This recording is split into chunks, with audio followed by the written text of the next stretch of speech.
Suryo. Yuk, makasih. Pak jalan dikit. Iya, jalan. Pak di luar aja. Cek 1, 2. Oke. Tadi Hasil dari laporan ini seperti apa? Ya, memang kita harus sedikit kecewa karena laporan yang seharusnya diterima seperti biasa, sebagaimana kemarin kita ada kesepakatan dengan lantai 15 bahwa ahlinya supaya bisa menjelaskan hal-hal yang lebih teknis, ya. Tadi sudah dijelaskan juga, tetapi ujungnya kita sepakat untuk tidak sepakat. Terdapat perbedaan pendapat yang tajam antara kita dengan pihak Bareskrim Polri, karena menurut mereka apa yang mau disampaikan itu masuk menjadi wewenang Gakumdu atau Bawaslu. Padahal informasi yang mau disampaikan oleh tim pembela demokrasi Indonesia dan perangkat Nusantara adalah dugaan tindak pidana yang menyangkut pelanggaran hukum, menyangkut kejahatan politik tingkat tinggi, ya. Menyangkut bagaimana kelangsungan kepemimpinan nasional yang harus berproses dari prosedur yang jujur, benar dan adil. Yang sebagian besar rakyat Indonesia pada hari-hari ini terjadi dua blok. Ada satu blok yang mempercayai apa yang diumumkan oleh KPU saat ini. Sebagian besar masyarakat tidak percaya karena mencurigai yang disebut makhluk yang disebut Sirekap itu bermasalah. Dan masalahnya seperti apa? Ahli ITE ini Pak Roy Suryo sudah menjelaskan berkali-kali di berbagai forum diskusi. Tadi juga sudah dijelaskan di hadapan teman-teman Bareskrim Polri, tetapi tidak ada kesepakatan. Yang mungkin lebih jelasnya Pak Roy bisa menjelaskan kembali mengapa bisa sampai terjadi seperti itu. Tetapi tadi kita juga sudah siapkan surat laporan secara resmi ditujukan langsung kepada Kabareskrim sesuai dengan saran pihak penyidik Bareskrim pada hari Jumat kemarin. Dan itu surat Diterima. Materi laporan yang kita mau masuk melalui SPKT itu sudah kita buat surat langsung kepada Kabareskrim. Jadi kita minta ini juga harus diproses. Kalau persoalan ini dibawa ke Gakumdu, ya, sebagai pelanggaran pemilu yang hal-hal yang teknis dan kecil, itu kami tidak rela karena ini persoalan besar. Ini kejahatan ini kalau yang diduga-duga ini terbukti, ini kejahatan besar yang luar biasa, menyangkut kredibilitas pemilu sendiri, lembaga KPU, dan bagaimana kita melahirkan kepemimpinan nasional dengan pemilu yang jujur dan adil. Itu saja. Oke. Berarti ini sudah sampai di dalam, kemudian laporannya ditolak atau seperti apa nih Pak? Ya, jadi sepanjang yang saya ketahui tadi, memang ada diskusi sebelumnya dan kita menghormati bagaimana Bareskrim itu memproses laporan agar sorry. Ya, jadi sepanjang yang saya tahu tadi, ya, karena saya mendampingi terus dari dalam. Jadi Pak Petrus dan kawan-kawan tadi sudah menyampaikan dan kita diskusi cukup panjang. Tapi diskusinya bagus kalau menurut saya. Jadi saran dari Bareskrim adalah karena ini masih dalam ranah pemilu, ya, dan di Gakumdu itu ada juga kepolisian, ada juga kejaksaan, ya, diminta untuk ke sana. Tapi kita juga tadi menyampaikan, kita juga akan mengirimkan surat kepada Kabareskrim dan surat itu juga sudah diterima. Intinya apa? Sebenarnya ini bukan hanya persoalan pemilu seperti tadi kata Pak Petrus, ya, karena ada kabar bohong di dalamnya. Ada juga pernyataan yang tidak benar, ya, gitu. Tapi kan akhirnya sekarang kita harus mengatur pada undang-undang, misalnya undang-undang ITE yang di pasal 27 ayat 3 di mana harus ada kerusuhan fisik. Ini kan malah kita jadi ngeri. Andai kata, ya, ini saya ini sebagai warga masyarakat awam, andai kata laporan dari Pak Petrus dan kawan-kawan dari TPD ini diterima, mungkin masyarakat bisa tenang, ya, karena laporannya sudah diterima. Tapi kalau ini laporan mereka mendengar bahwa laporannya masih ditangguhkan seperti ini, ya, itu kan nanti apa harus nunggu kerusuhan fisik? Kita kan, saya sendiri kan tidak berharap terjadinya apa yang seperti tahun 98 itu terjadi lagi gitu loh. Dan memang undang-undang sayangnya mengatakan demikian, harus ada kerusuhan fisik gitu.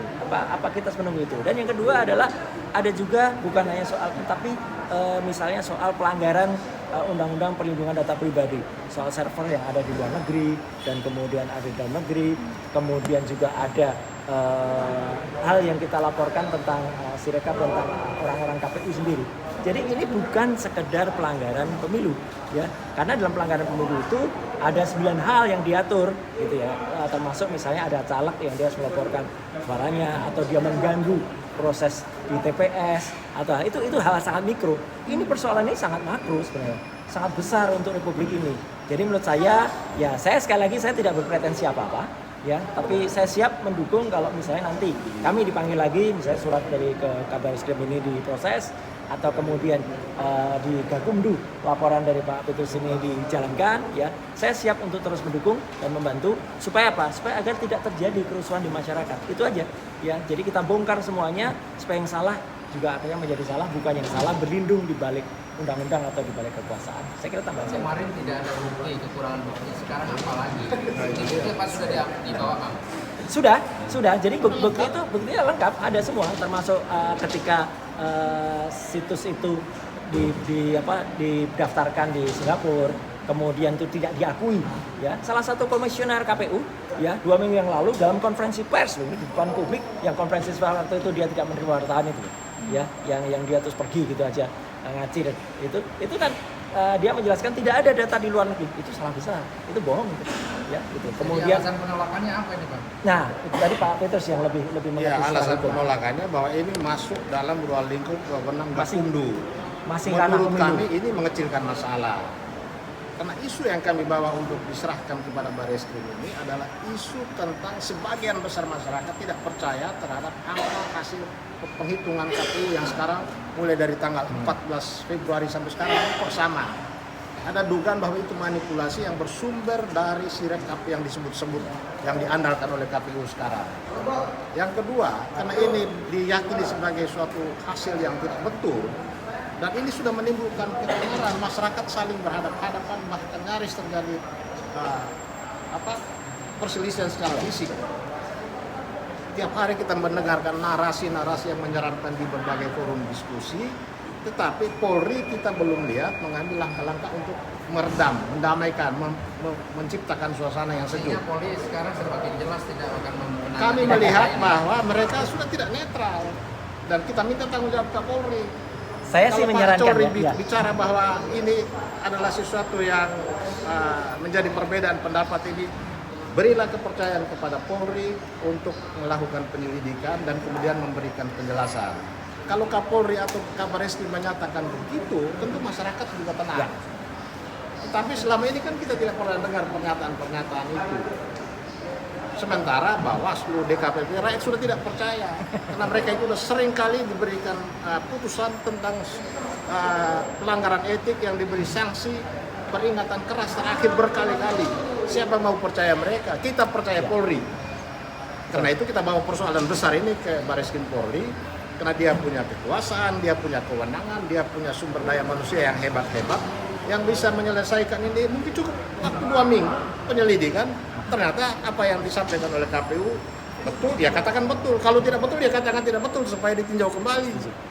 Ya, Tapi satu lagi, sedikit aja tambahan dari Pak Petrus. Kita tadi sebenarnya di dalam juga memberikan contoh. Saya kasih contoh yang bagus dari petugas kepolisian. 20 tahun yang lalu, waktu itu ada data yang salah atau data yang dibuat salah karena ada hacker di KPU. Ya. Waktu itu KPU-nya saya angkat jempol. Ya. KPU-nya masih Bu Kusnul Maria waktu itu. Ya, saya pun waktu itu bertarung dengan Bu Kusnul karena ada beberapa angka-angka yang tidak tepat atau lambat gitu. Tapi ketika kemudian ada hacker dan itu angkanya berubah, KPU kemudian tidak defensif seperti sekarang. KPU kemudian malah melapor ke polisian, Bareskrim masuk, lakukan police line terhadap server KPU, dan kemudian ketemu hackernya. Rakyat Indonesia semua senang. Begitu maksudnya. Jadi artinya apa? Kalau ada kejahatan ditemukan bukan seperti sekarang. Seolah-olah mereka bilang, oh kami sudah disertifikasi, yang kami sudah kerjasama dengan BSSN, kami sudah ada Kominfo. Nyatanya apa? Nyatanya kesalahannya beberapa hari yang lalu aja 154.514 TPS salah dari 800.000 TPS. Itu kan sudah di atas 18%. Jadi menurut saya ya memang something wrong di sini. Ada sesuatu yang terjadi. Oke. Dan sikap Polri terhadap persoalan pelanggaran pemilu ini beragam. Salah satu contoh pada waktu masyarakat melaporkan Pak Roy terkait dengan pelanggaran pemilu, di sini laporannya diterima. Terus kemarin ketika kita melaporkan, mereka bilang bawa ahlinya supaya menjelaskan, supaya laporannya bisa kita proses. Kemudian juga menyatakan kalau tidak melalui Dumas. Nah hari ini informasinya berbeda lagi, harus dikembalikan ke Gakumdu. Ini kan berarti tidak ada keseragaman. Oke.